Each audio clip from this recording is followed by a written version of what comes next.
साथ ही वर्ष 24-25 का पहला अनुपूरक बजट भी इस मानसून सत्र में आया है। मैं हृदय से धन्यवाद दूंगा नेता प्रतिपक्ष का।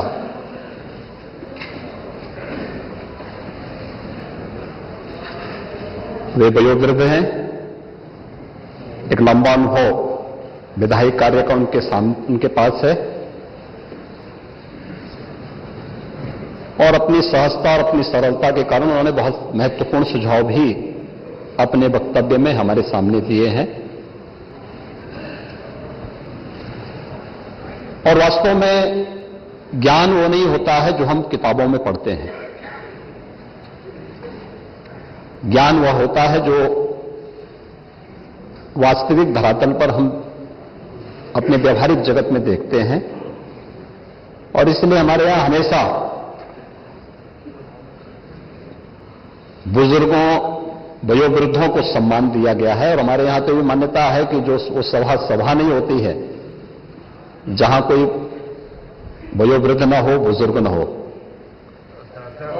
और मैं इसलिए आपका अभिनंदन भी करूंगा इन सुझावों के लिए, और इसलिए मैं भी एक वयोवृद्ध को अपने साथ बिठा के रखता हूं करना चाहिए।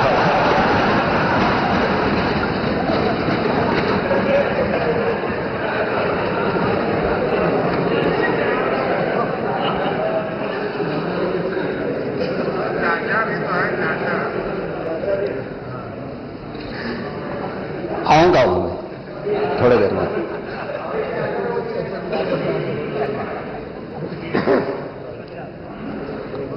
महोदय, सप्लीमेंट्री डिमांड के बारे में चर्चा हो रही थी कि क्या आवश्यकता थी।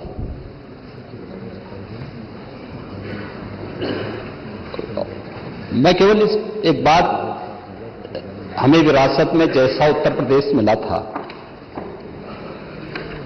और जैसा उत्तर प्रदेश आज है, हमने श्रद्धेय अटल जी की इन पंक्तियों से सदैव प्रेरणा प्राप्त की है कि आदमी को चाहिए कि वो जूझे, परिस्थितियों से लड़े, एक स्वप्न टूटे तो दूसरा गढ़े।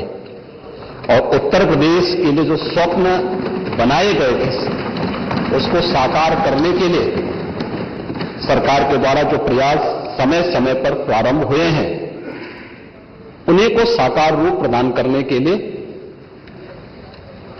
सरकार ने अपने बजट के दायरे को बढ़ाया। फरवरी में ही हमने अपना मूल बजट पारित करके अपना वित्तीय वर्ष अप्रैल में ही बजट की कार्रवाई को हमने आगे बढ़ा दिया था। 24-25 का जो मूल बजट था, जैसा कि आपने अपने उद्बोधन में भी कहा, और हमारे यहां माननीय नेतागण जितने भी हमारे कांग्रेस की नेता श्रीमती आराधना मिश्रा मोना जी ने, जनसत्ता पार्टी के श्री रघुराज प्रताप सिंह उर्फ राजा भैया ने, हमारे सहयोगी दल राष्ट्रीय लोक दल, अपना दल, निषाद राज पार्टी और सुहेलदेव राजभर पार्टी के हमारे जो सहयोगी हैं, उन लोगों ने भी अपने वक्तव्य में जो बातें कही कि हमारा जो मूल बजट था वह 7,36,437 करोड़ 71 लाख रुपए का था। मांग के अनुरूप और प्रदेश के अंदर इस दौरान जो कार्य हुए, यद्यपि इस पूरे समय में ज्यादातर समय हमें आम चुनाव का सामना करने में ज्यादा समय खर्च हुआ, लेकिन फिर भी इस दौरान जो कार्य हो रहे थे, अन्य जो एक्टिविटीज चल रही थी, उनके कारण हम लोगों ने लगभग विभिन्न विभागों में एवरेज 40% से अधिक रिलीजेज हुए हैं, 44% रिलीज हुए हैं, और इसमें से 20% से अधिक धन खर्च भी हो चुका है। अगर हम देखेंगे तो यह बजट 15-16 की तुलना में दोगुने से अधिक है। उत्तर प्रदेश जैसे राज्य में अगर हम इन सब मुद्दों के बारे में नहीं सोचते, इस प्रकार के बजट के दायरे को नहीं बढ़ाते, उत्तर प्रदेश की आवश्यकता के अनुरूप यहां पे इंफ्रास्ट्रक्चर नहीं देते, गरीब कल्याणकारी योजनाओं को आगे नहीं बढ़ाते, बिना भेदभाव के अन्नदाता किसानों के बारे में, महिलाओं के बारे में, नौजवानों के बारे में, वंचितों के बारे में, दबे कुचले उन तबकों के बारे में, अति पिछड़ी और पिछड़ी जातियों के बारे में सरकार की कार्य योजना आगे नहीं बढ़ती, तो उत्तर प्रदेश के बजट के आयाम को बढ़ाने में हम सफल नहीं हो पाते। हमने इन कार्यक्रमों को आगे बढ़ाया, बिना भेदभाव के शासन की योजनाओं को उन तक पहुंचाया, और आज उसी का परिणाम है कि सफलतापूर्वक बजट इस माननीय सदन ने फरवरी में पास किया था। 1 अप्रैल से नए वित्तीय वर्ष प्रारंभ होने के साथ नए बजट पे कार्य करना प्रारंभ भी कर दिया, और आज जब हम अगस्त मास की प्रथम तिथि में यहां पर उपस्थित हुए हैं, इन पिछले 4 महीनों के अंदर पहले 2 महीने चुनाव में व्यतीत हो गए, अन्य एक्टिविटीज में व्यतीत हुई, अगले 2 महीने मात्र कार्य करने के लिए मिले, और उस दौरान जो कार्य प्रारंभ हुए उसका परिणाम है कि 44% से अधिक बजट रिलीज हुआ है, 20% से अधिक अब तक खर्च हो चुका है, और हमारा प्रयास है कि जितना भी पैसा है, जो आपने अपने उद्बोधन में भी कहा कि कैपिटल एक्सपेंडिचर इस बात का द्योतक है कि यह पैसा किसी स्थायी निर्माण में लग रहा है, कि रोजगार का सृजन भी करेगा और विकास की गति को भी तीव्र करेगा। उसी विकास की गति को तीव्र करने के लिए उत्तर प्रदेश को देश की सबसे बड़ी अर्थव्यवस्था के रूप में स्थापित करने के सरकार के अभियान का वो हिस्सा है, और पिछले 7 वर्ष में जो प्रयास प्रारंभ हुए उसी का परिणाम है कि हम बजट के दायरे को दोगुना करने में सफल हुए। प्रदेश के अंदर प्रदेश की जो जीडीपी थी, अगर हम इसे 2015-16 की तुलना में देखें तो ये दुगने से अधिक बढ़ी है। अगर हम प्रति व्यक्ति आय को देखें, पर कैपिटा इनकम को देखें, ये दुगने से अधिक बढ़ी है। ये दिखाता है हमारी दिशा सही है, उत्तर प्रदेश एक सही दिशा में आगे बढ़ा है, और उसी सही दिशा को एक नई गति देने के लिए जो नए मद बनाए गए हैं, उस मद में हम लोगों ने इस नए सप्लीमेंट्री बजट की आवश्यकता पड़ी, जिसमें 12,209 करोड़ 93 लाख रुपए का इस सप्लीमेंट्री बजट हम लोगों को मानसून सत्र में लाना पड़ा है। और इसके साथ ही उत्तर प्रदेश का ये बजट वर्ष 24-25 का लगभग 7.5 लाख करोड़ के आसपास पहुंचता है, जो उत्तर प्रदेश की आबादी की दृष्टि से देश के अंदर अन्य राज्यों से हम तुलना करते हैं तो ये माना जा सकता है कि उत्तर प्रदेश देश के अंदर देश की अग्रणी अर्थव्यवस्था बनने का मादा रखता है।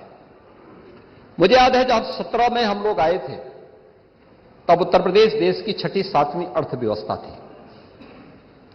आबादी हमारी सबसे ज्यादा है, लेकिन अर्थव्यवस्था के रूप में हम देश के अंदर 6ठे-7वें स्थान पर थे। उत्तर प्रदेश के बारे में कैसा परसेप्शन था, ये किसी से छुपा हुआ नहीं है। आप में से सभी माननीय जनप्रतिनिधिगण उत्तर प्रदेश से बाहर जाते थे और बाहर जाकर के इन बातों को अनुभव करते थे कि कैसी स्थिति है। पहचान का संकट होता था उत्तर प्रदेश के नौजवानों के सामने, उत्तर प्रदेश के नागरिकों के सामने। आज मैं कह सकता हूं, उत्तर प्रदेश के नौजवानों के सामने नहीं, किसी भी व्यक्ति के सामने उत्तर प्रदेश का है, देश उसे सम्मान की निगाह से देखता है, आज शक की निगाह से नहीं देखता है। एक सबसे बड़ा परिवर्तन आज ये हमारे सामने देखने को मिलता है। उत्तर प्रदेश ने इस दौरान अपने इकोनॉमी को बढ़ाया है। आज हम देश की 7वीं नहीं बल्कि दूसरी बड़ी अर्थव्यवस्था है, और अगले 3 और 5 वर्ष का जो रोड मैप हम लोगों ने तैयार किया है, उस रोड मैप के साथ भी आज मैं सदन में इस सप्लीमेंट्री डिमांड के साथ बोलना चाहूंगा कि उत्तर प्रदेश ने जो एक कार्य इस दौरान किया है, इसके परिणाम आज हमारे सामने आए हैं। और ये जो बजट है, ये बजट केवल एक बजट नहीं है, यह जो आकार बजट का बढ़ा है, दुगना, लगभग बजट दुगना हुआ है, यह लोक कल्याण के कार्यों में ये पैसा खर्च हुआ है। अंतिम पायदान पर बैठे हुए व्यक्ति के लिए, गांव है, गरीब है, किसान है, नौजवान है, महिलाएं हैं, उन तक योजनाओं का लाभ पहुंचाने का कार्य हुआ है। इंफ्रास्ट्रक्चर डेवलपमेंट के बेहतरीन कार्य हुए हैं और शिक्षा, स्वास्थ्य, कौशल विकास, इन सब पर ये कार्य हुए हैं और उसका परिणाम है कि उत्तर प्रदेश के अंदर अर्थव्यवस्था भी बढ़ी है और प्रति व्यक्ति की आय में भी बढ़ोतरी हुई है। आज इसी का सीधा परिणाम है कि प्रदेश के अंदर रोजगार के नए सृजन हुए हैं। आपके सामने बहुत सारे ऐसे उदाहरण हैं। तमिलनाडु के त्रिशूर की चर्चा में कर रहा था कि जहां पे उत्तर प्रदेश से जुड़े हुए लगभग 2 लाख कार्मिक वहां काम करते थे, लेकिन आज उसमें से बड़ी संख्या वापस आई है, क्योंकि उत्तर प्रदेश के अंदर उन्हें, इसी प्रदेश के अंदर उन्हें रोजगार मिलना प्रारंभ हुआ है और वह आज उत्तर प्रदेश में आकर के इन सभी कार्यों के साथ यहां जुड़ रहा है, अपने प्रदेश में आकर के प्रदेश के विकास में अपना योगदान दे रहा है। उत्तर प्रदेश आज देश की अर्थव्यवस्था में, नेशनल जीडीपी में भी अपने शेयर को बढ़ाने में सफल हुआ है। यानी पहले जो हमारी स्थिति थी कि हम 6 या 7% तक ही उत्तर प्रदेश, यानी आबादी हमारे पास जितनी थी लगभग 16 से 17%, लेकिन अर्थव्यवस्था में हमारा कंट्रीब्यूशन देश के अंदर होता था वो 6 से 7% होता था। आज ये 9 से 10% तक पहुंच चुका है और मेरा मानना है उत्तर प्रदेश के अंदर जो ग्रोथ रेट है, जो विकास की दर है, अगर ये विकास की दर इसी प्रकार से आगे बढ़ेगी तो आने वाले समय में हम लोग उत्तर प्रदेश के अंदर अपनी आबादी के अनुसार देश की जो नेशनल जीडीपी है उसमें अपना योगदान देने में हम लोग सफल होंगे। उत्तर प्रदेश आज देश के उन राज्यों में है जिन राज्यों ने अपने प्रभावी रिसोर्स मोबिलाइजेशन के माध्यम से अपने को रेवेन्यू सरप्लस स्टेट के रूप में स्थापित किया है। हमारी ज्यादातर आवश्यकताओं की पूर्ति हम राज्य के अंदर करने में सक्षम हैं और उन सब के माध्यम से हम लोग एक बेहतरीन इंफ्रास्ट्रक्चर देने की दिशा में भी आगे बढ़े हैं, जिस पे आज हम इसी में चर्चा भी करेंगे। इसके लिए हम लोगों को टैक्स चोरी के लिए प्रभावी उपाय करने पड़े, रेवेन्यू लीकेजेज के जो कहीं से ऐसी स्थिति थी उसके लिए प्रावधान करने पड़े और आज उसके परिणाम हम सबके सामने हैं, जो हम सब यहां पे देख रहे हैं। हम लोगों ने इसके लिए डायरेक्ट बेनिफिट जो ट्रांसफर है, इसके माध्यम से जो उस ट्रांजैक्शन को हम लोगों ने लाभार्थियों तक सीधा पैसा पहुंचाने का कार्य किया है। प्रदेश की 196 योजनाओं में डीबीटी के माध्यम से 11 विभागों के माध्यम से 196 योजनाओं का 10,000 करोड़ रुपए की हम लोगों ने इसके माध्यम से बचत की है और 70,000 करोड़ रुपए 62,000 ट्रांजैक्शन के माध्यम से हम लोगों ने अंतिम पायदान पर बैठे हुए व्यक्ति तक पहुंचाने का काम किया है। ये डीबीटी कैसे एक गरीब को भ्रष्टाचार से मुक्त व्यवस्था देने में सहायक होती है, यह डीबीटी उसका एक उदाहरण है। इस दौरान प्रदेश के अंदर रोजगार का जो सृजन हुआ है, रोजगार है, स्वतः रोजगार है, यह प्रदेश के अंदर बैंक के बिजनेस को ही बढ़ाने में सफल हुआ है। अगर 2016-17 में हम लोग प्रदेश के अंदर के सीडी रेशो को देखेंगे तो यह लगभग 44 से 46 के बीच में था, आज यही 60% के आसपास है। ये चीजें दिखाती हैं कि रोजगार में यहां वृद्धि हुई है, लोगों को रोजगार मिला है, स्वतः रोजगार के अवसर यहां लोगों को प्राप्त हुए हैं और लोगों को इसमें बेहतरीन रूप से आगे इसके माध्यम से यहां पे अवसर प्राप्त हुए हैं। लेकिन साथ साथ हम लोगों ने वित्तीय अनुशासन का पालन भी किया है। भारतीय रिजर्व बैंक ने एक व्यवस्था बनाई है कि आप अपनी वित्तीय अनुशासन को बनाए रखते हुए आप अपना बजट बनाएंगे, कर्ज लेंगे अगर एक सीमा के ऊपर ये जाता है तो आपको कोई भी नेशनल बैंक या रिजर्व बैंक आपको कर्ज के लिए अलाउ नहीं करेगा। उत्तर प्रदेश ने इस दिशा में बेहतरीन प्रयास किया है। 25 करोड़ की आबादी उत्तर प्रदेश में रह रही है, लेकिन 25 करोड़ की आबादी के बाद भी अगर आप देश के अंदर अन्य राज्यों की तुलना में देखेंगे तो एफआरबीएम की जो सीमा है ये 3.5 है। उत्तर प्रदेश 2.86 पर अपने वित्तीय अनुशासन को बनाए रखने में सफल हुई है। यह एक बेहतरीन स्थिति किसी भी राज्य के लिए हो सकती है और वह हम लोगों ने प्रदेश के अंदर यहां पर इन कार्यों को किया है। प्रदेश के अंदर जो मैंने पहले भी कहा कि मूल बजट में एक बड़ी राशि कैपिटल एक्सपेंडिचर के रूप में हम खर्च कर रहे हैं, जो प्रदेश के अंदर डेवलपमेंट की गति को आगे बढ़ाने में सहायक रहा है और इन चीजों को एक नई गति देने में भी हम लोगों ने उसके माध्यम से सफलता प्राप्त की है। महोदय, हम इस बात को अक्सर इस बारे में कहते हैं कि प्रधानमंत्री मोदी जी के नेतृत्व में इस देश ने एक नए भारत का दर्शन कराया है। एक नया भारत जो भारत की 140 करोड़ जनता की आकांक्षा का प्रतीक बना है। दुनिया के हर क्राइसिस मैनेजमेंट में लोग भारत की तरफ आशा भरी निगाहों से देखते हैं और लोगों के मन में एक विश्वास है कि कहीं दुनिया के अंदर संकट आएगा, भारत इसमें सहयोगी की भूमिका में खड़ा होगा, हर संकटग्रस्त व्यक्ति के साथ खड़ा होगा। और भारत के अंदर 140 करोड़ जनता जनार्दन का जो विश्वास मोदी जी के नेतृत्व में पिछले 10 वर्षों के अंदर देखने को मिला है वो अभूतपूर्व है, अभिनंदनीय है। इसके लिए उन्होंने पिछले 10 वर्षों में जो कार्य किए वे अत्यंत अभूतपूर्व हैं और इसमें भारत की जो ग्रोथ रेट है उससे भी और भारत की जो जीडीपी है उसमें भी हम जो बढ़ोतरी हुई है उसके माध्यम से इसको देख सकते हैं। पर कैपिटा इनकम देश के अंदर नेशनल एवरेज में अगर आप देखेंगे काफी वृद्धि हुई है।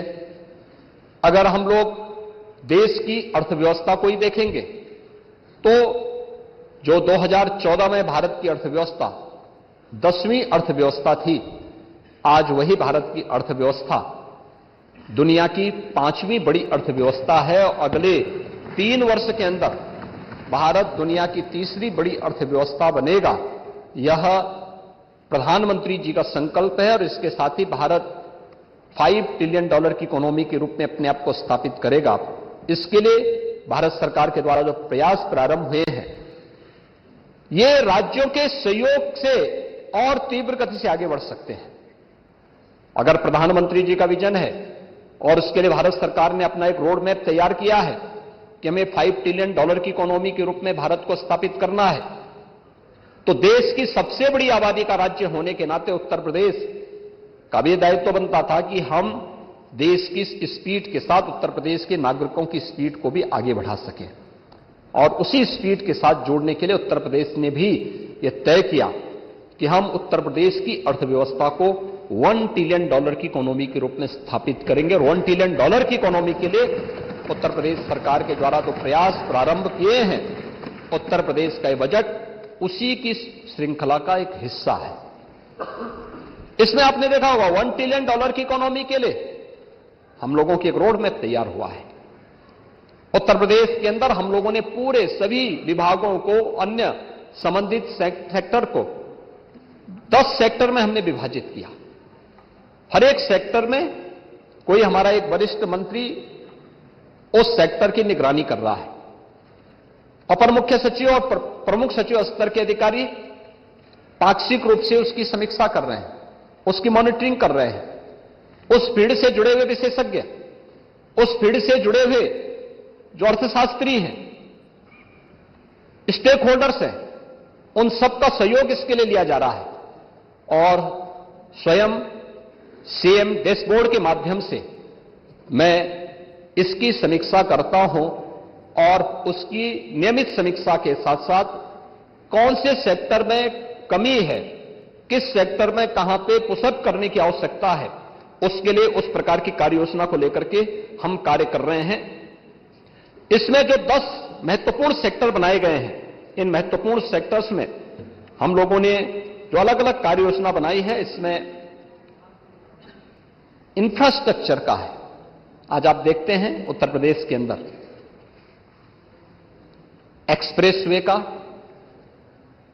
इंटरस्टेट कनेक्टिविटी का, हाईवे का एक बेहतरीन जाल बिछ चुका है।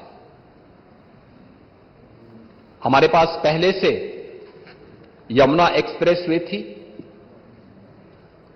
जिस समय 17 में हम लोग आए थे, तब आगरा लखनऊ एक्सप्रेसवे अपने बनने के अंतिम चरण की ओर थी। पिछले 7 वर्ष के अंदर हम लोगों ने कई एक्सप्रेसवे बनाए, जिसमें स्टेट गवर्नमेंट ने भी और केंद्र सरकार ने भी सहयोग किया, जिसमें दिल्ली मेरठ 12 लेन का एक्सप्रेसवे भारत सरकार के सहयोग से प्राप्त बना है। पूर्वांचल एक्सप्रेसवे ये अपने यातायात के लिए पूर्वी उत्तर प्रदेश को प्रदेश की राजधानी लखनऊ से जोड़ रहा है। बुंदेलखंड एक्सप्रेसवे या दिल्ली आगरा एक्सप्रेसवे के माध्यम से प्रदेश की राजधानी और देश की राजधानी को जोड़ने का, बुंदेलखंड को जोड़ने का एक माध्यम बना है, जो वहां की अर्थव्यवस्था की एक बैकबोन बनकर के आगे बढ़ रहा है।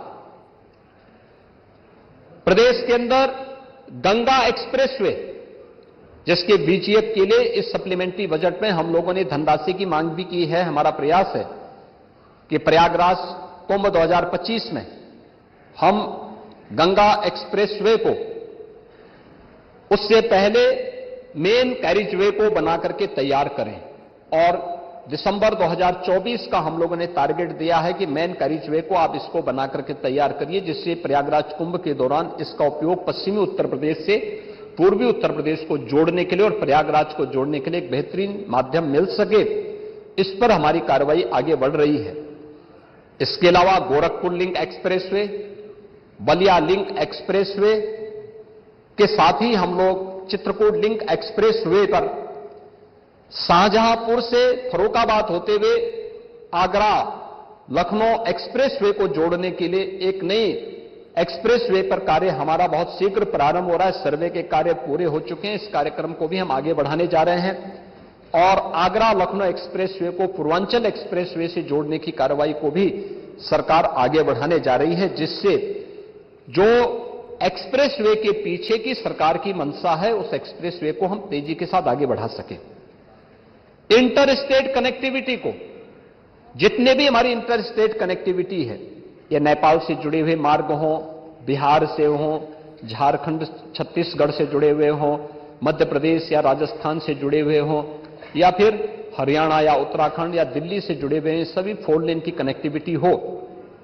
और यहां पर उत्तर प्रदेश सरकार का एक तोरण द्वार आगंतुकों का स्वागत करता हुआ दिखाई दे।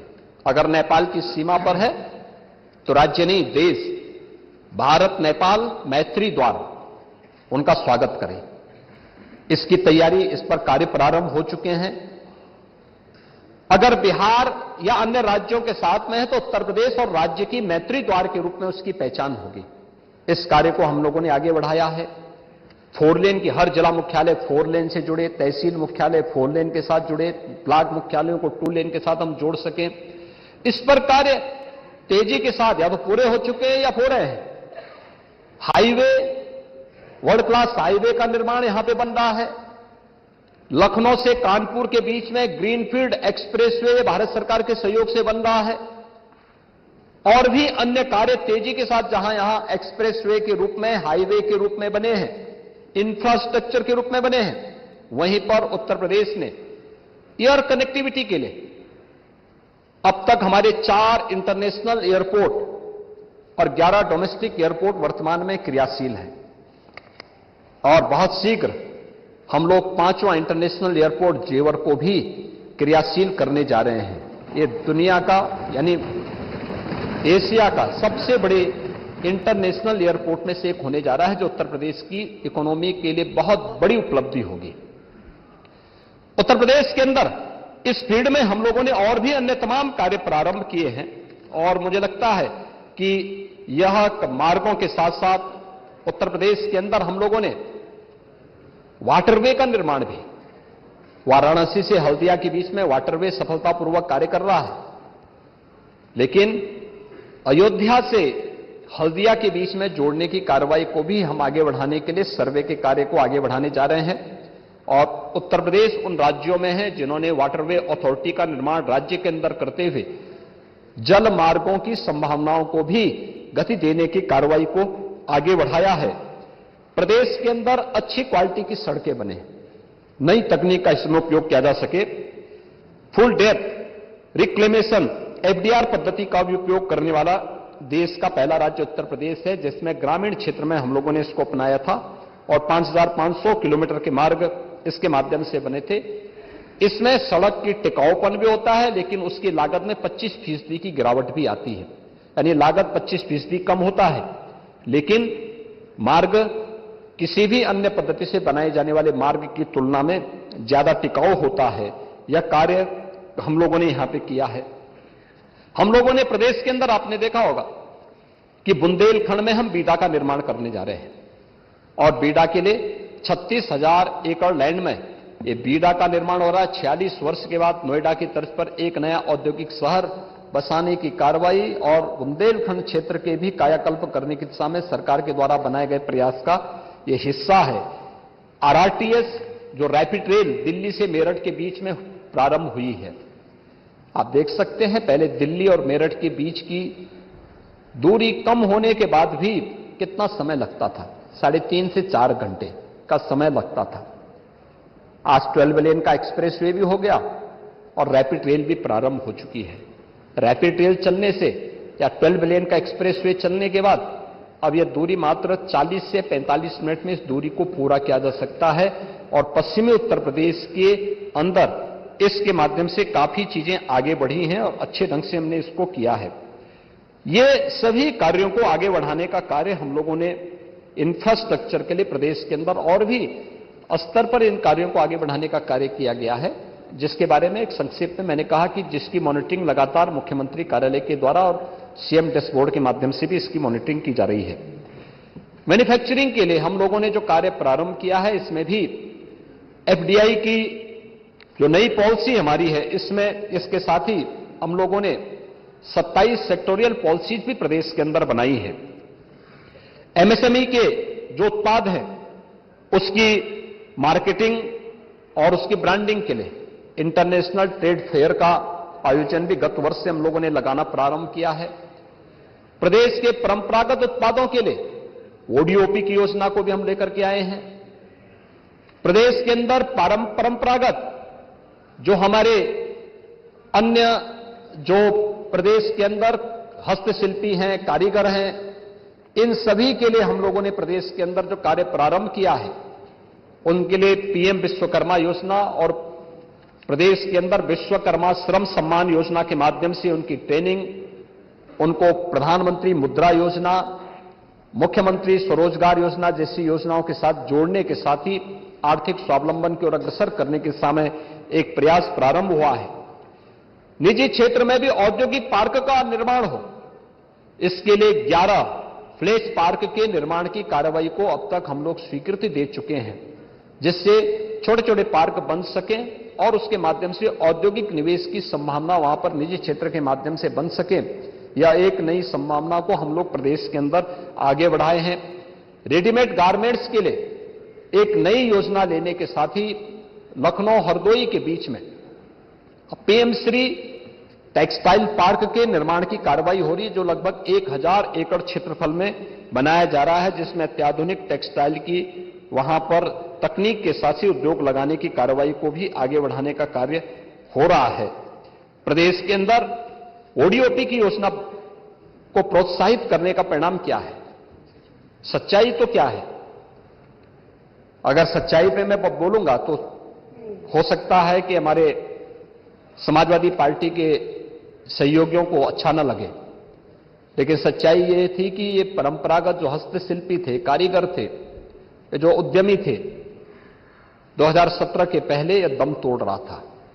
चाहे वह मुरादाबाद का पीतल का उद्योग रहा हो, भदोही का कारपेट का उद्योग रहा हो, फिरोजाबाद का ग्लास का उद्योग रहा हो, या फिर सहारनपुर का वुडन वर्क का उद्योग रहा हो, आपके मेरठ का स्पोर्ट्स आइटम से जुड़े हुए उद्योग रहे हों, या फिर आगरा और कानपुर का लेदर उद्योग रहा हो, ये सभी दम तोड़ रहे थे।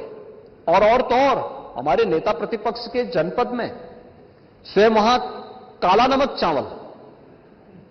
नमक चावल आज से नहीं, यानी इसके बारे में कहा जाता है कि भगवान बुद्ध के समय 2500 वर्ष पहले इस चावल को, उस समय इस चावल की उत्पत्ति होती है और दुनिया का सबसे अधिक प्रोटीन से युक्त, सबसे सॉफ्ट चावल है। दूर से ही उसकी खुशबू दिखाई देती है, लेकिन उसकी कोई ब्रांडिंग नहीं थी, सरकार से कोई प्रोत्साहन नहीं था। आज हमने उसको प्रोत्साहित किया है। आज सिद्धार्थनगर जनपद के लिए 1 डिस्ट्रिक्ट 1 प्रोडक्ट में काला नमक चावल को ही हम लोगों ने रखा है।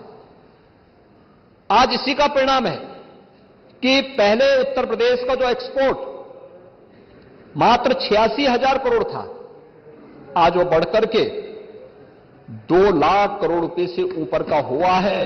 ये चीजें दिखाती है कि एक सही दिशा में सरकार के कदम आगे बढ़े हैं।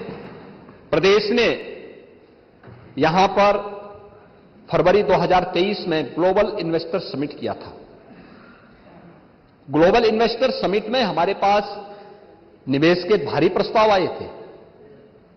आज सुबह के सत्र में पहला प्रश्न भी इससे संबंधित था और उस समय हमारे औद्योगिक विकास के मंत्री ने भी आपको यहां बताया होगा, सदन में बताया होगा कि ग्लोबल इन्वेस्टर समिट के बाद भी जो प्रस्ताव हमारे पास आए, इन सबको मिलाकर के अगर हम देखेंगे तो लगभग 40 लाख करोड़ रुपए के प्रस्ताव अब तक हमें प्रदेश के अंदर निवेश के प्राप्त हुए हैं। ये निवेश के प्रस्ताव अगर आगे बढ़ते हैं तो इससे लगभग 1.25 लाख, इससे 1.25 करोड़ यानी 1,25,00,000 से अधिक नौजवानों को सीधे सीधे नौकरी प्राप्त होती है। और पहला ग्राउंड ब्रेकिंग फरवरी 2024 में हम लोगों ने प्रधानमंत्री मोदी जी के कर कमलों से यहां संपन्न किया, जिसमें 10 लाख करोड़ रुपए की परियोजनाओं को एक साथ शिलान्यास हुआ। उसके पहले कुछ परियोजनाएं प्रारंभ हो चुकी थी और कुछ को उसके बाद भी प्रारंभ किया। तो अगर आप देखेंगे तो पिछले 7 वर्ष के अंदर लगभग 16 से लेकर 20 लाख करोड़ रुपए की निवेश के प्रस्तावों को जमीनी धरातल पर उतारने में हमें सफलता प्राप्त हुई है और लगभग 60 लाख से अधिक नौजवानों को इनके साथ, रोजगार के साथ और नौकरी के साथ जोड़ने में हमें इसके माध्यम से मदद मिली है। ये निवेश के प्रस्तावों का परिणाम है। फरवरी 2024 में ही जो ग्राउंड ब्रेकिंग सेरेमनी 4 हुई थी, इस 4th की रिपोर्ट के अनुसार ही अब तक 1 लाख करोड़ रुपए से अधिक की परियोजनाओं ने प्रोडक्शन प्रारंभ किया है। और यह प्रोडक्शन इस बात को द्योतक है कि यहां पे ईज ऑफ डूइंग बिजनेस में एक बेहतरीन पहल हुई है और उसका लाभ हमारा उद्यमी ले रहा है और उसके माध्यम से प्रदेश के बेरोजगार नौजवानों को रोजगार की संभावना को भी आगे बढ़ाने में हमें मदद मिल रही है। हम लोगों ने इसके साथ ही प्रदेश के अंदर तमाम ऐसे अन्य कार्यक्रम प्रारंभ किए हैं, चाहे वह अन्य विभिन्न प्रकार के कार्यक्रमों को आगे किया, डाटा सेंटर हब के रूप में उत्तर प्रदेश को विकसित करने का हो, लखनऊ को आर्टिफिशियल इंटेलिजेंस की सिटी के रूप में उसको आगे बढ़ाने के कार्यक्रम का हो, उत्तर प्रदेश स्टार्टअप पॉलिसी के अंतर्गत उत्तर प्रदेश इनोवेशन फंड के गठन की कार्रवाई का हो, ये सभी आगे बढ़ाने की कार्रवाई हो रही है। और आपने कहा गांवों के लिए क्या, तो प्रदेश सरकार ने इसीलिए अपने शासकीय कार्यालयों के साथ साथ ग्राम पंचायतों में भी हम वाईफाई की सुविधा उपलब्ध करा सकें, ई ऑफिस की प्रणाली को हम विकसित कर सकें, नई इंडस्ट्रियल पॉलिसी के अंतर्गत जिन लोगों ने यहां पे निवेश किया है उनका इंसेंटिव उन्हें प्राप्त हो सके, इसके लिए भी हम लोगों ने इस अनुपूरक बजट में उसका प्रावधान किया है। प्रदेश के अंदर शिक्षा के लिए, खेल और अन्य तमाम प्रकार के कार्यों के लिए भी धनराशि की व्यवस्था की गई है, जिसमें आपने देखा होगा कि प्रदेश के अंदर हम लोगों ने एक रोजगार मिशन समिति के माध्यम से एक विशेष प्रस्ताव भी हम लोगों ने यहां पे रखा है, जिसमें इसके संचालन के लिए भी धनराशि की व्यवस्था की है। कौशल विकास के लिए भी हम लोगों ने प्रदेश के युवाओं की ट्रेनिंग देने के लिए 200 करोड़ रुपए का प्रावधान क्या व्यवस्था किया है। रोजगार ट्रेनिंग के साथ साथ प्रोजेक्ट प्रवीण के लिए भी 100 करोड़ रुपए की व्यवस्था की गई है और 150 आईटीआई को हम लोगों ने टाटा कंसल्टेंसी के साथ, टेक्नोलॉजी कंसल्टेंसी के साथ हम लोगों ने यहां पे उसे वर्ल्ड क्लास स्किल डेवलपमेंट के सेंटर के रूप में डेवलप करने की एक बड़ी कार्रवाई को आगे बढ़ाया है और जिसमें हम 23 प्रकार के ऐसे कोर्सेज प्रारंभ करने जा रहे हैं जो न्यू एज कोर्सेज हैं, जो आज की आवश्यकता के अनुरूप, आज की इंडस्ट्री और ग्लोबल मार्केट की जो डिमांड है उसके अनुसार हम उन कार्यक्रमों को आगे बढ़ा सकें। शिक्षा के लिए भी यहां पे कार्य किया गया है। 284 राजकीय इंटर कॉलेजेस में जहां लैब्स नहीं थी उसके लिए 28 करोड़ 40 लाख रुपए की व्यवस्था। 1040 राजकीय माध्यमिक विद्यालयों में वहां पर कम्युनिकेशन टेक्नोलॉजी लैब की स्थापना के लिए हम लोगों ने 66 करोड़ रुपए की व्यवस्था की है। प्रदेश के अंदर हम लोगों का जो लक्ष्य रहा है कि हम लोगों ने अपने यहां प्रदेश के अंदर पिक एंड चूज नहीं किया। हम लोगों ने निजी क्षेत्र में कोई विश्वविद्यालय स्थापित करना चाहता है, उसके लिए एक पॉलिसी बनाई। अगर कोई इन मानकों को पूरा करता है तो हमने नए विश्वविद्यालय स्थापित करने के लिए उसको आगे बढ़ाया, क्योंकि हमारा मानना है कि हर निवेश एक नया रोजगार भी देता है और साथ साथ विकास भी लेकर के आता है। ऐसे अब तक 14 नए विश्वविद्यालय प्रदेश के अंदर बने हैं, लेकिन जहां कोई विश्वविद्यालय नहीं वहां पर विश्वविद्यालय राज्य सरकार बनाएगी और इसके लिए जिस कमिश्नरी में विश्वविद्यालय नहीं था उन 6 कमिश्नरी को चिन्हित करके 6 नए विश्वविद्यालय, जिसमें आजमगढ़ में महाराज सुहेलदेव के नाम पर विश्वविद्यालय का निर्माण पूरा हो चुका है और विश्वविद्यालय आज अपने स्वयं के भवन में संचालित भी हो चुका है। ऐसे ही अलीगढ़ महाराजा महेंद्र प्रताप सिंह आजादी की लड़ाई में जिनका एक महत्वपूर्ण योगदान था, जिन्होंने स्वतंत्र भारत में भारत की एक पैरेलल गवर्नमेंट अफगानिस्तान में रहकर के बनाने का काम किया था और अंग्रेजों की सत्ता को उस समय चुनौती दी थी, उनके नाम पर एक विश्वविद्यालय मेरठ में हमारा बन के तैयार हो चुका है और उस पर भी हम लोग राजा महेंद्र प्रताप सिंह विश्वविद्यालय का निर्माण अलीगढ़ में कर चुके हैं और वहां पर वह भी विश्वविद्यालय भी क्रियाशील हो चुका है। एक मां शाकंभरी के नाम पर एक विश्वविद्यालय का निर्माण हम लोगों ने सहारनपुर में किया है और वह विश्वविद्यालय भी वहां क्रियाशील हो चुका है। 4 नए विश्वविद्यालय वर्तमान में बनने की ओर अग्रसर हैं, जिसमें मुरादाबाद के अंदर गुरु जंबेश्वर के नाम पर एक विश्वविद्यालय का निर्माण हम लोग वहां करने जा रहे हैं। सारी औपचारिकताएं पूर्ण हो चुकी हैं, उसको हम आगे बढ़ा रहे हैं। देवीपाटन मंडल हमारा एक ऐसा मंडल था जहां पे निजी क्षेत्र में या सरकारी स्तर पर, गवर्नमेंट स्तर पर कोई भी विश्वविद्यालय नहीं था, वहां मां पाटेश्वरी के नाम पर एक विश्वविद्यालय का निर्माण हम लोग करने जा रहे हैं। और मिर्जापुर मंडल में वहां पर भी कोई विश्वविद्यालय इस मंडल में भी नहीं था, वहां मां विंध्यवासिनी के नाम पर भी एक विश्वविद्यालय के निर्माण के कार्यक्रम को हम लोगों ने आगे बढ़ाया है।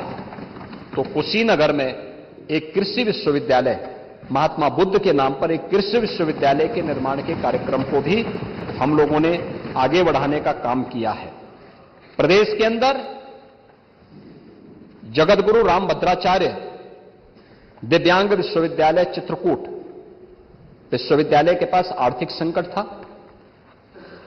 एक अच्छी भावना के साथ 2001 में विश्वविद्यालय प्रारंभ हुआ था, लेकिन समय के अनुरूप वो अपनी स्पीड को बढ़ाने में थोड़ा कठिनाई महसूस कर रहा था।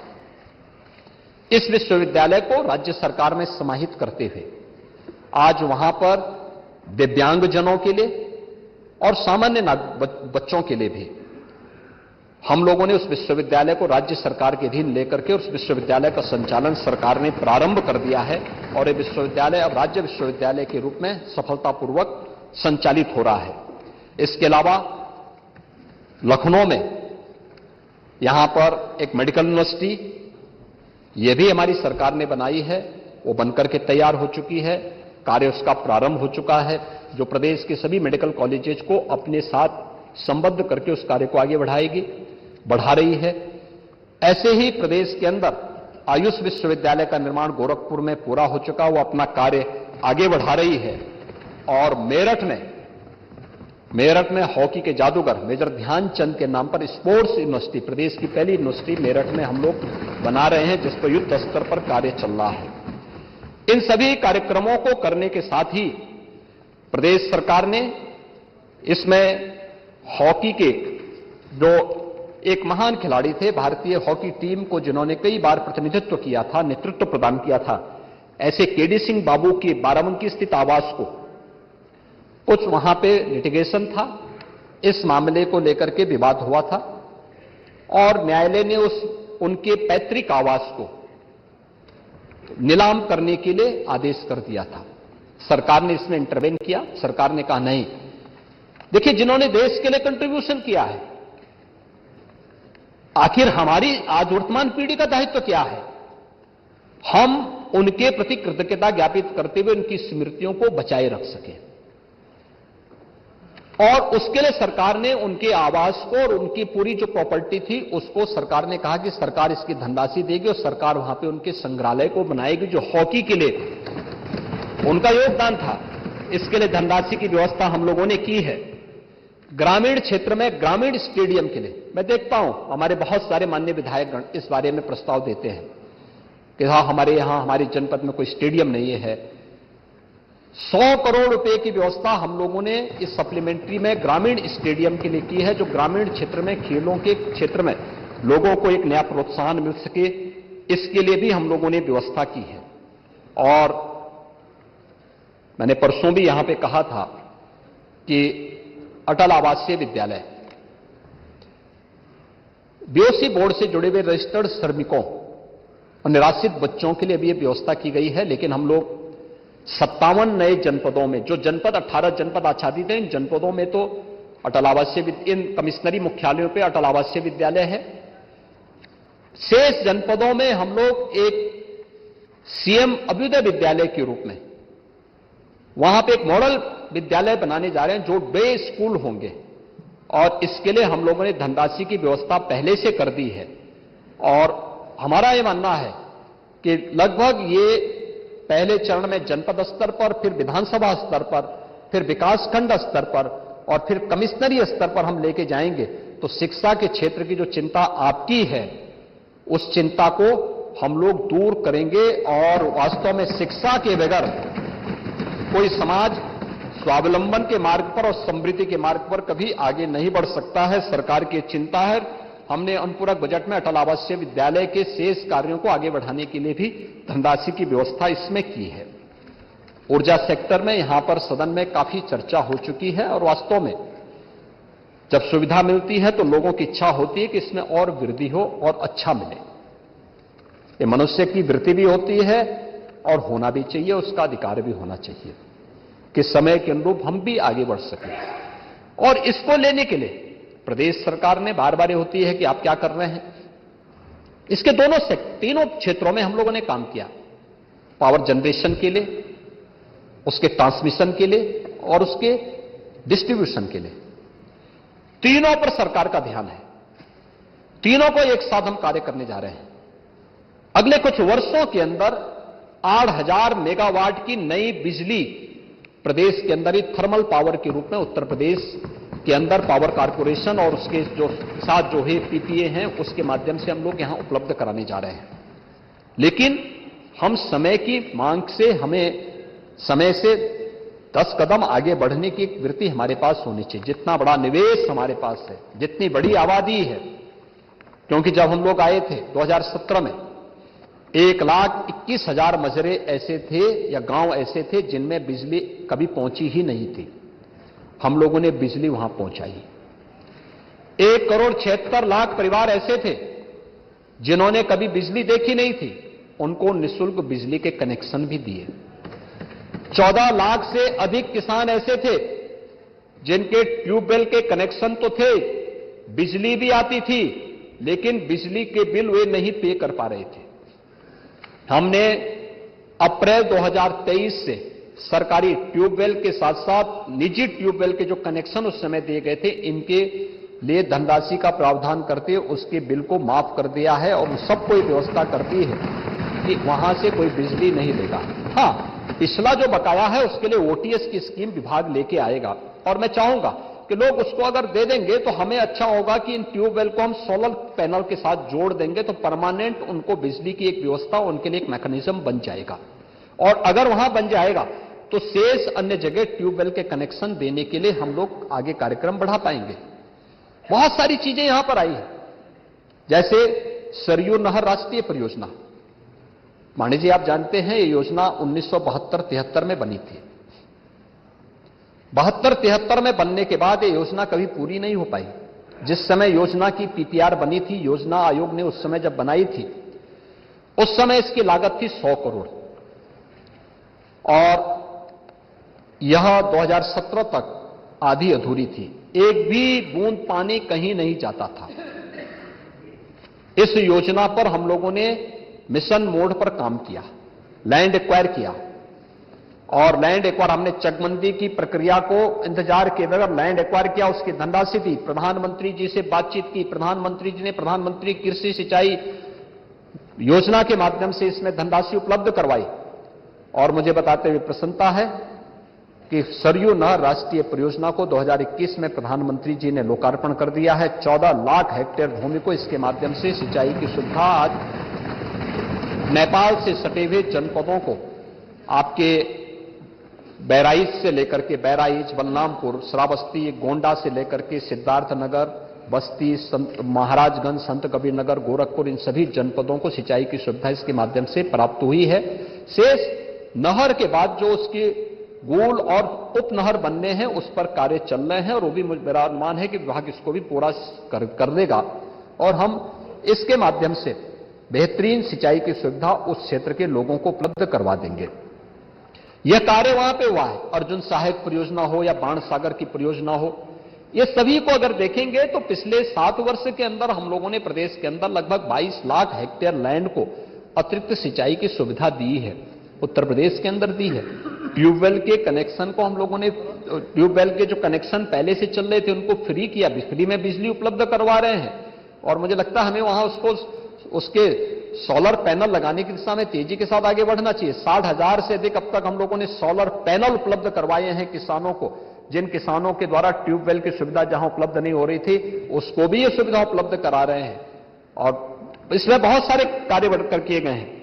लेकिन साथ साथ इस दिशा में जो मांग और आपूर्ति में, सप्लाई एंड डिमांड में जो अंतर है, जो चर्चा यहां पर हो रही थी अभी, जो बात यहां पे नेता कांग्रेस श्रीमती आराधना मिश्रा मोना जी ने बात यहां पे कही कि आखिर हमारी डिमांड कितनी है। यानी यह आज तो 1 अगस्त में हम आए हैं, हम कल ही देख रहे थे, कल ही हमारी समीक्षा चल रही थी इस मुद्दे को लेकर के। 2016 में प्रदेश के अंदर जो पीक डिमांड होती थी वह 16,000 मेगावाट की होती थी। इस समय अब उत्तर प्रदेश के अंदर डिमांड कितनी चल रही है? 31,000 से लेकर 32,000 मेगावाट की, और तब भी हम लोग इसकी सप्लाई कर रहे हैं, तब भी पावर कारपोरेशन इसकी सप्लाई कर रहा है। कारण था, पहले इंफ्रास्ट्रक्चर नहीं था, पहले गांवों में बिजली नहीं थी, पहले उद्योग नहीं थे, पहले ट्यूबवेल के कनेक्शन नहीं दिए जा रहे थे, पहले लोग और किसान भी इन सबसे वंचित था। आज हमने बिजली के कनेक्शन दिए, उद्योग लगाए, ट्यूबवेल को कनेक्शन दिए। आज बिजली हम लोगों ने एक व्यवस्था बनाई है, खास तौर पर एक व्यवस्था बनाई और व्यवस्था कि हम जिला मुख्यालय को 24 घंटे देंगे, तहसील मुख्यालयों को हम 20 से 22 घंटे देंगे, 18 से 20 घंटे हम ग्रामीण क्षेत्र को उपलब्ध करवाएंगे। लेकिन समय पे बहुत सारे जनपद ऐसे हैं जहां बारिश नहीं हो पा रही है, आज भी मैं देख रहा था कि लगभग हमारे 31 के आसपास जनपद ऐसे हैं जहां पर बारिश एवरेज से काफी कम हुई है। पावर के लिए हाइड्रो पावर आपके लिए है, आपके पास है, तो आपको इसके लिए पानी भी चाहिए। पानी आएगा तो पानी साफ सुथरा पानी भी दिखना चाहिए, और उससे थोड़ी समस्या जरूर आई है। लेकिन मेरा यह मानना है कि हम इसको भी पावर कारपोरेशन को सरकार संबल दे रही है। आज हम लोग अकेले पावर कारपोरेशन में जो पैसा खर्च कर रहे हैं, मुझे लगता है एक बहुत बड़ी राशि, 46,000 करोड़ रुपए हम उनको सब्सिडी के रूप में देते हैं। 46,000 करोड़ रुपए, याद करिए, अगर हम इस पैसे को बचा पाए, ये पैसा अगर प्रदेश के इंफ्रास्ट्रक्चर में लगे, प्रदेश के विकास में लगे, इसके रिजल्ट कुछ और आएंगे। लेकिन आज की आवश्यकता है और उसके अनुरूप फिर भी सरकार इसको देने का कार्य कर रही है। इस पर हम आगे कर रहे हैं और इसीलिए 2,000 करोड़ रुपए की व्यवस्था हमने इस बार भी बजट पावर की, इस सप्लीमेंट्री डिमांड में भी हम लोगों ने 2,000 करोड़ रुपए पावर कारपोरेशन को उपलब्ध करवाए हैं, जिससे वह अनवरत बिजली की आपूर्ति प्रदेश के नागरिकों को दे सके। जहां तक प्रश्न है कि ट्रांसफार्मर बदलने के लिए हम लोगों ने विभाग से भी कहा है, विभाग के द्वारा हर एक डिस्कॉम को इसके लिए जवाबदेही बनाया जा रहा है कि टोल फ्री नंबर 1912 को एक्टिव रखें, प्रॉपर रिस्पांस होना चाहिए, हर एक फीडर की जवाबदेही तय होनी चाहिए, और इस पर कार्य हो रहे हैं। क्योंकि यह एक संक्रमण काल है, इंफ्रास्ट्रक्चर में चेंज किया जा रहा है, काफी स्ट्रेंथनिंग की कार्रवाई हो रही है।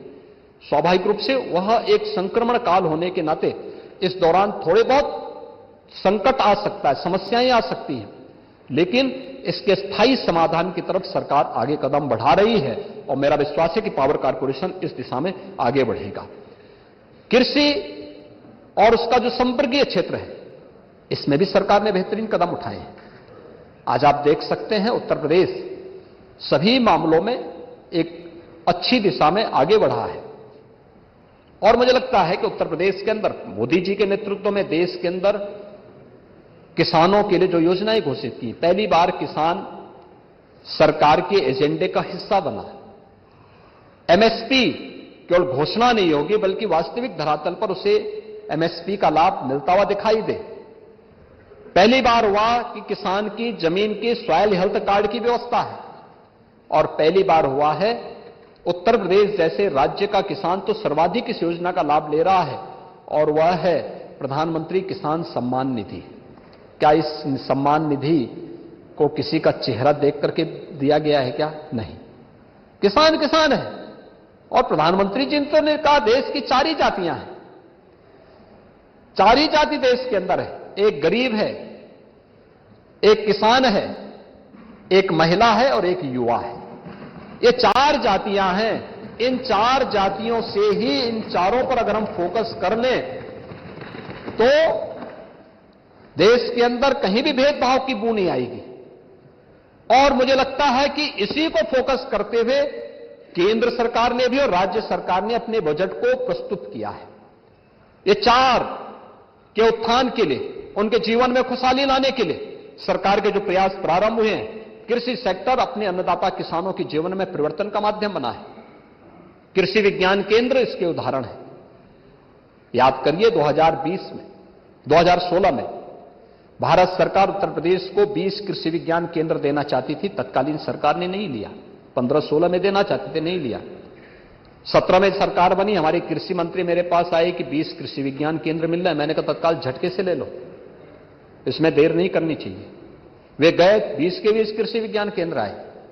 फिर मैंने कहा एक बार थोड़ा कृषि विज्ञान केंद्रों का विजिट तो करें, थोड़ा रिपोर्ट तो दें क्या स्थिति है। तो उन्होंने कहा बहुत खराब स्थिति है। मैंने कहा इसको कैसे ठीक होगा? उन्होंने कहा नहीं, हम ठीक करते हैं। और आज मैं कह सकता हूं कि हर कृषि विज्ञान केंद्र नियमित अपनी रिपोर्ट विश्वविद्यालयों को देता है, और विश्वविद्यालय अपनी रिपोर्ट शासन को उपलब्ध करवाता है। वहां ट्रेनिंग हो रही है, किसानों की ट्रेनिंग हो रही है, डेमोन्स्ट्रेशन हो रहे हैं, कैसे बेहतरीन बीज और बीज उनको उपलब्ध हो सकते हैं, कैसे अच्छी क्वालिटी कैसे हो सकती है, कैसे समय पर हम कौन सी किस्म कहां पे बोएं, इसके बारे में भी दी जा रही है। और वहां पे अच्छी लेबोरेटरी के माध्यम से हम लोग किसानों के उत्पाद की जांच भी कर पा रहे हैं और सर्टिफिकेशन की कार्रवाई को भी आगे बढ़ाने में सफलता प्राप्त हो रही है। एक अच्छी दिशा में आगे बढ़ा है। हम लोगों ने प्रदेश के अंदर 7 वर्षों में दलहन उत्पादन में 36% और तिलहन उत्पादन में 127% की वृद्धि उत्तर प्रदेश के अंदर हुई है। फसल के विविधीकरण की दिशा में आगे बढ़े हैं। एग्रोटेक पॉलिसी के माध्यम से हम लोगों ने दलहन और तिलहन के साथ साथ श्री अन्न फसलों को भी प्रदेश के अंदर बढ़ावा दिया है। जो हम पहले मोटा अनाज बोलते थे और गांव में कोई गरीब उस अनाज को खाता था, लोग हंसते थे। आज दुनिया उसके पीछे भाग रही है, कह रहे साहब अगर जीवित रहना तो इसको खाओ। ये श्री अन्न के रूप में प्रधानमंत्री जी ने उसके महत्व को समझाया है। और आज आप देखते होंगे किसी भी बड़े होटल में या समारोह में आप चले जाइए, एक डिश आपको श्री अन्न की जरूर वहां पर मिलेगी। 75 जनपदों में डिजिटल क्रॉप सर्वे के माध्यम से फसल उत्पादन के आकलन करने वाला उत्तर प्रदेश पहला राज्य है देश के अंदर।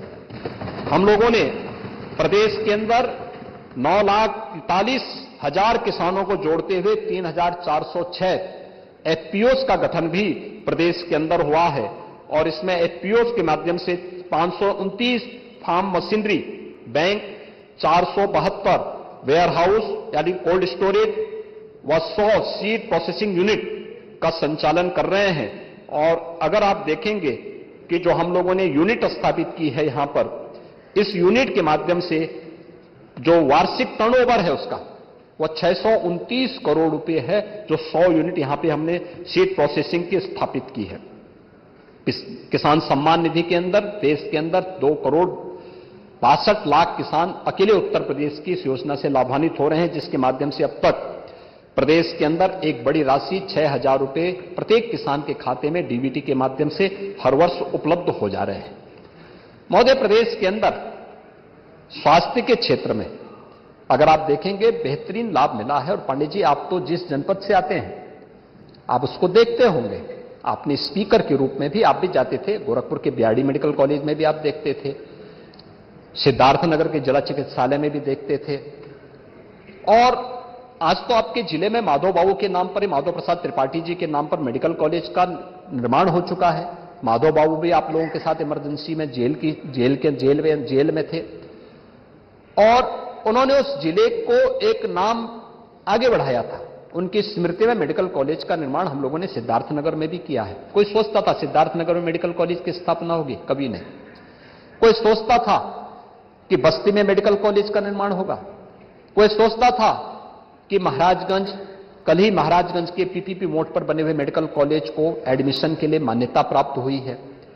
कोई सोचता था कुशीनगर में मेडिकल कॉलेज का निर्माण होगा? कोई सोचता था कभी देवरिया में मेडिकल कॉलेज का निर्माण होगा? कोई सोचता था कि अयोध्या में मेडिकल कॉलेज का निर्माण होगा?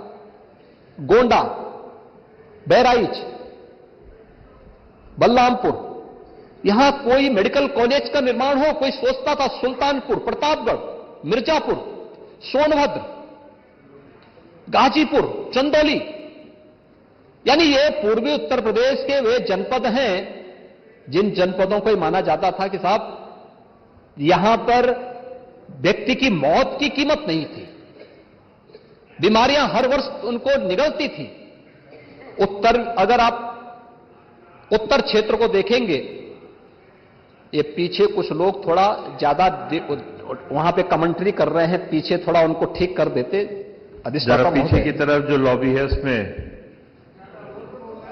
यहां अंदर मान्य सदस्य गण यहां सुन रहे हैं, उनके बाहर के शोर और कमेंट्री से यहां के उसमें मुझे लगता है बोले, जरा शांत रखें।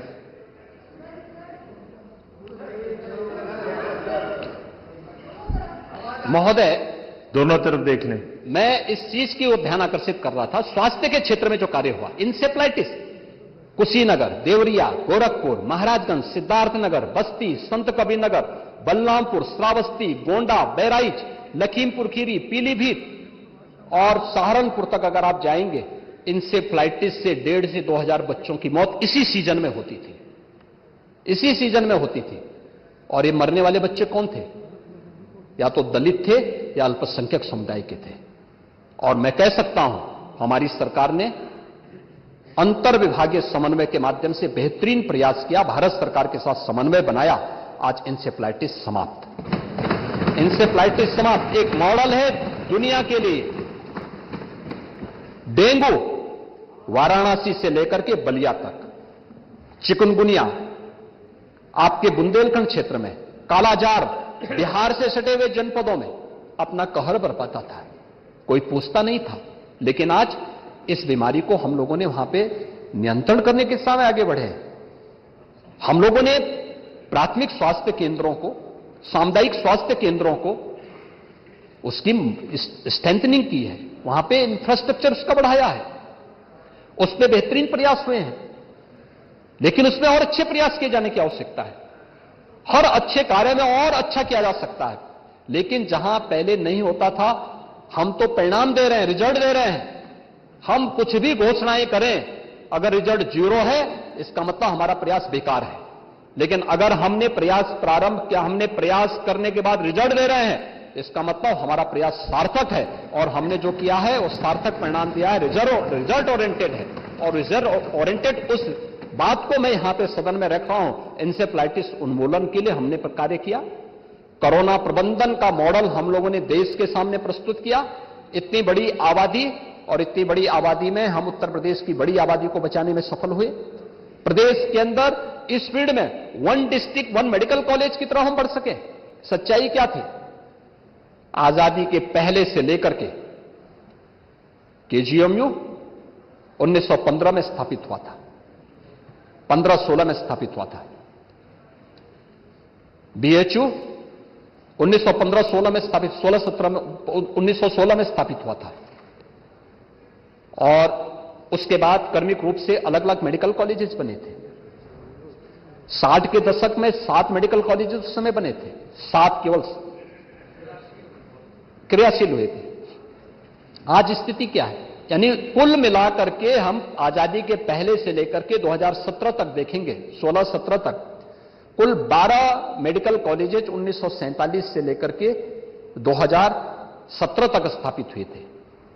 और आज मैं कह सकता हूं केवल हमारे अब 10 जनपद बचे हैं जहां पे मेडिकल कॉलेज अभी बना नहीं है। उन 10 जनपदों में भी हम लोग एक नया मॉडल लेके आने जा रहे हैं और उसके तहत हम मेडिकल कॉलेज के निर्माण के लिए कृत संकल्पित हैं। क्योंकि अच्छा जीवन जीने का अधिकार हर व्यक्ति को है और उसको ये सुविधा मिलनी ही चाहिए। सरकार इसके प्रति पूरी प्रतिबद्धता के साथ कार्य कर रही है और इसको लेकर के हम कार्य करने जा रहे हैं।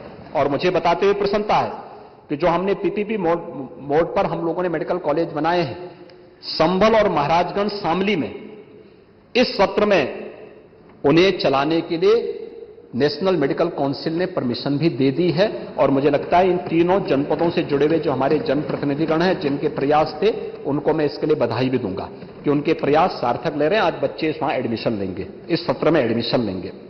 इसके साथ ही प्रदेश के अंदर जो मेडिकल कॉलेजेज हैं, इनमें एमबीबीएस की सीट इस सत्र में जो काउंसिलिंग के लिए जाने जा रही है वह 10,500 एमबीबीएस यानी यूजी में 10,500 सीट पर एडमिशन अकेले उत्तर प्रदेश में होंगे। यह उत्तर प्रदेश है जिसमें हमने दुगने से ज्यादा सीटों पर एडमिशन उत्तर प्रदेश के अंदर पिछले 7 वर्ष में करने में हमने सफलता प्राप्त की है। नर्सिंग क्षेत्र ऐसा है जो 100% उन्हें इस फील्ड में जॉब के साथ जोड़ देता है और खासतौर पर बेटियों के लिए एक बहुत अच्छा अवसर देता है। निजी नर्सिंग कॉलेजेस भी बने हैं, सरकार उनको हतोत्साहित नहीं कर रही है, लेकिन गवर्नमेंट सेक्टर में भी हम लोगों ने 23 नए मेडिकल नर्सिंग कॉलेजेस को भी हम स्थापित कर रहे हैं या कर चुके हैं। प्रदेश के अंदर ऐसे ही हम लोगों ने 22,555 आयुष्मान आरोग्य मंदिरों का गठन हम लोगों ने किया है और देश के अंदर आयुष्मान भारत का कार्ड 5 करोड़ 11 लाख परिवारों को उपलब्ध कराने वाला, 5 करोड़ 11 लाख परिवारों को उपलब्ध कराने वाला, यानी इतने कार्ड हम लोगों ने अब तक गोल्डन कार्ड वितरित कर दिए हैं। ये प्रदेश के अंदर अब तक हम लोगों ने इस योजना को आगे बढ़ाया है। और पीएचसी स्तर पर, प्राथमिक स्वास्थ्य केंद्र स्तर पर आरोग्य मेला हर रविवार को लगेगा, जिसमें केंद्र और राज्य सरकार की स्वास्थ्य से संबंधित महिला और बाल विकास से जुड़ी हुई सभी प्रकार की स्कीम को वहां पे एक प्रदर्शन होगा, उसका मेला भी लगेगा। यह कार्रवाई सफलतापूर्वक आगे बढ़ रही है और मुझे बताते हुए प्रसन्नता है कि अब तक 12 करोड़ से अधिक रोगियों का इसके माध्यम से हम उपचार करने में हमें सफलता प्राप्त हुई है। प्रदेश के अंदर इसके साथ ही हम लोगों ने clinical trial, pharmaceutical research and innovation के लिए भी एक प्रमोट फार्मा नीति को भी हम लोग यहां पर बना चुके हैं और प्रदेश का पहला फार्मा पार्क हम लोग ललितपुर में बनाने जा रहे हैं। इस पर हमारी कार्रवाई आगे बढ़ चुकी है। प्रदेश के अंदर मेडिकल डिवाइस पार्क हमारा यमुना अथॉरिटी में तेजी के साथ आगे बढ़ रहा है और इसके भी सार्थक परिणाम बहुत शीघ्र प्रदेश की जनता के सामने आएंगे। महोदय, नगर विकास के लिए भी प्रदेश सरकार ने कदम बढ़ाए हैं। हमने 100 से अधिक नए नगर निकायों का गठन किया। हम लोग जब आए थे तब प्रदेश के अंदर 14 नगर निगम थे, म्युनिसिपल कॉर्पोरेशन 14 थे, आज 17 हैं। 3 नए नगर निगम प्रदेश के अंदर नए गठित हुए हैं। 4 नगर पालिका परिषद का गठन हुआ। 122 नगर पंचायतों को यहां पर नई गठित किया गया और 124 नगरीय निकायों की सीमा विस्तार की कार्रवाई को भी आगे बढ़ाने का कार्य प्रदेश के अंदर इस दौरान सरकार ने किया है। प्रदेश ने इस दिशा में देश का एक पहला राज्य है जिसने 18 सिटी को सेफ सिटी के रूप में स्थापित किया है। इसमें सरकार का पैसा भी लगा है लेकिन जन सहभागिता भी ज्यादा है और इसके माध्यम से हमें इसके माध्यम से सफलता प्राप्त हुई है। हम लोगों ने नगरीय क्षेत्र में भी मांग होती है कि हमारे यहां सीवर लाइन नहीं है या पेयजल की व्यवस्था नहीं है। इस बजट में 600 करोड़ रुपए इसके लिए भी नगरीय क्षेत्रों में जो माननीय जनप्रतिनिधि हैं उनकी डिमांड के अनुसार हम ये व्यवस्था दे सकेंगे। इसके अलावा एस्पिरेशनल नगर निकाय, ऐसे 100 नगर निकाय को हम लोगों ने चिन्हित किया है जहां पर बुनियादी सुविधाएं उपलब्ध, क्योंकि गांव से सीधे ग्राम पंचायत से नगर निकाय बना है तो नगरीय व्यवस्था उसको उपलब्ध हो सके, इसके लिए अतिरिक्त फंड और अतिरिक्त उसको प्रोत्साहन दिया जा सके, इसके लिए यह कार्रवाई को भी यहां पर प्रदेश सरकार ने तेजी के साथ आगे बढ़ाने का काम किया है। महोदय, इसके साथ ही प्रदेश ने डिजिटल लेन देन की कार्रवाई को सफलतापूर्वक आगे बढ़ाने का काम किया है। जो मैंने पहले भी कहा कि आज उत्तर प्रदेश डिजिटल लेन देन में देश में नंबर 1 पर है और इसमें हम लोगों ने इस कार्रवाई को तेजी के साथ आगे बढ़ाने का काम किया है। प्रदेश के अंदर जनधन अकाउंट के 9 करोड़ खाते खोले गए हैं जिनमें आधे यानी 50% खाते महिलाओं के हैं। ये सफलतापूर्वक संचालित हो रहे हैं। प्रदेश के अंदर जो मैंने पहले भी कहा कि प्रदेश के अंदर जो बैंक का पहले व्यवसाय था 16-17 में यह केवल 12 लाख करोड़ के आसपास था, आज ये बढ़कर के 26 लाख करोड़ हुआ है। ये चीजें दिखती हैं कि बेहतरीन दिशा में हम लोग आगे बढ़े हैं। प्रदेश के अंदर बैंकों की स्थिति, चाहे वह राष्ट्रीयकृत बैंक हो या फिर ग्रामीण बैंक हो, इन सब की शाखाओं का विस्तार करते हुए आज 19,705 शाखाएं चल रही हैं। वीसी सखी का एक नया मॉडल देश के अंदर उत्तर प्रदेश ने दिया है और साथ साथ बैंक मित्र बैंकों के माध्यम से भी जोड़ने की कार्रवाई के माध्यम से भी हम लोगों ने इस कार्य को तेजी के साथ आगे बढ़ाने का कार्य भी किया है। और देश के अंदर फंड आकर्षित करने में भी उत्तर प्रदेश, रिजर्व बैंक का जो आंकलन है, रिजर्व बैंक की जो रिपोर्ट है उसके अनुसार उत्तर प्रदेश देश के अंदर फंड आकर्षित करने वाला देश का पहला टॉप का राज्य है जिसने इस कार्य को आगे बढ़ाने का काम किया है। आयकर रिटर्न, जब हम लोग आए थे तब स्वाभाविक रूप से जैसी स्थिति प्रदेश की थी तो वैसे ही परिणाम भी आता है। आयकर रिटर्न भरने वालों की संख्या प्रदेश के अंदर बहुत कम थी, यानी अगर हम देखें तो ये संख्या मात्र लगभग 1.25 लाख के आसपास थी।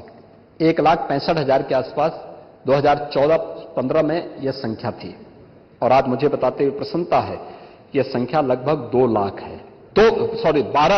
12 लाख ये संख्या पहुंच चुकी है। 2 लाख से बढ़कर के आज यह 12 लाख पहुंच चुकी है। ये चीजें दिखाती हैं कि प्रदेश की प्रति व्यक्ति आय में वृद्धि हुई है और यह उसका एक महत्वपूर्ण संकेतक है। प्रदेश के अंदर जो मैंने कहा कि राष्ट्रीय आर्थिक विकास दर, जो नेशनल देश की जो विकास दर है वह 7 और 8 के बीच में है, लेकिन अगर हम उत्तर प्रदेश का देखेंगे तो ये कांस्टेंट प्राइस में अगर आप देखेंगे तो ये लगभग 10 के आसपास उत्तर प्रदेश की है और अगर करंट प्राइस में हम देखेंगे तो ये 14 और 15 के बीच में उत्तर प्रदेश की देखने को मिलती है। दिखती है कि हम नेशनल एवरेज से भी बेहतर स्थिति में आगे बढ़ाने की कार्रवाई को आगे बढ़ा रहे हैं। बेरोजगारी की दर के बारे में भी आपने चर्चा की। स्वाभाविक रूप से युवा की आकांक्षा के अनुरूप नौकरी मिल सके, मेरे पास बहुत सारे ऐसे डाटा हैं जो इस बारे में बताते हैं कि वास्तव में अगर पिछली सरकारों के डाटा को आप देखेंगे, मैं आपको कुछ यहां पे उपलब्ध भी कराता हूं और मुझे लगता है कि आप लोग एक बार जरूर इन चीजों पर ध्यान देंगे कि ये डाटा वास्तव में चौंकाने वाले होंगे और आप लोगों के ध्यान का आकर्षण का भी माध्यम ये बनना चाहिए। आपको इसकी जानकारी होनी भी चाहिए और मान्य सदस्यों की भी जानकारी में सब चीजें होनी चाहिए। जो चीजें सामने आई हैं, अगर आप देखेंगे कि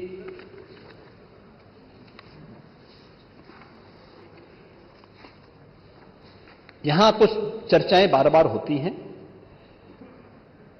12 से 17 के बीच में प्रदेश के अंदर कुल चयन हुआ था उत्तर प्रदेश लोक सेवा आयोग के माध्यम से, ये 26,394 का चयन हुआ था। इसमें ओबीसी को जो सीट मिली थी वो मात्र 26.38% मिली थी और एससी की सीट थी वह 21.34% थी। और 17 से अब तक कुल चयन हुए हैं, देखिए इनके समय में हुआ था 26,394।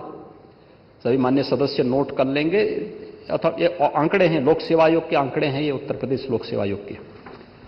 और ओबीसी को कुल सीट मिली थी इसमें 26.38%। ओबीसी को कुल सीट मिली थी 6,964।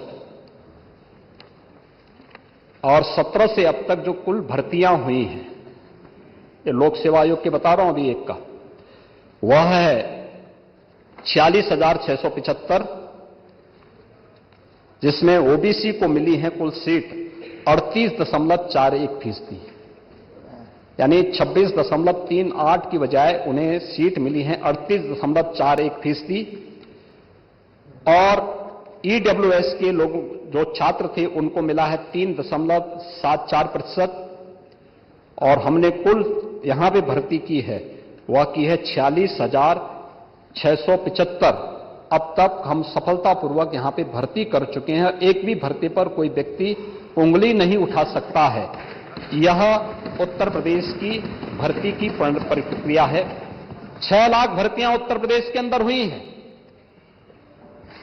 6.5 लाख से अधिक भर्तियों में अब तक पूरी पारदर्शिता के साथ, कोई भाई भतीजावाद नहीं, कोई भेदभाव नहीं, सभी नियमों का यहां पे पालन करते हुए इन भर्तियों की प्रक्रिया को आगे बढ़ाने का काम किया गया।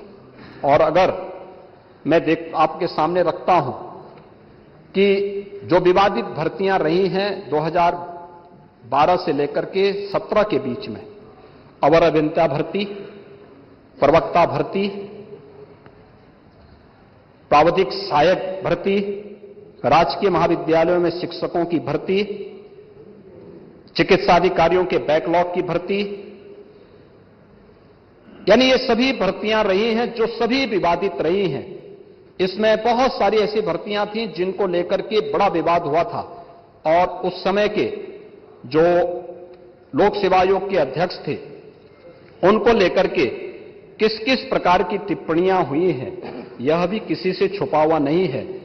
ये पूरा मेरे पास इसका एक वो भी है, पूरा एक अगर आप देखेंगे कि पूरा एक जो है चिट्ठा है, अगर ये चिट्ठा पढ़ना चाहेंगे तो आपको उपलब्ध भी हो जाएगा। और मैं चाहूंगा कि इसमें बहुत समय व्यतीत करने की बजाय हम लोग इन चीजों को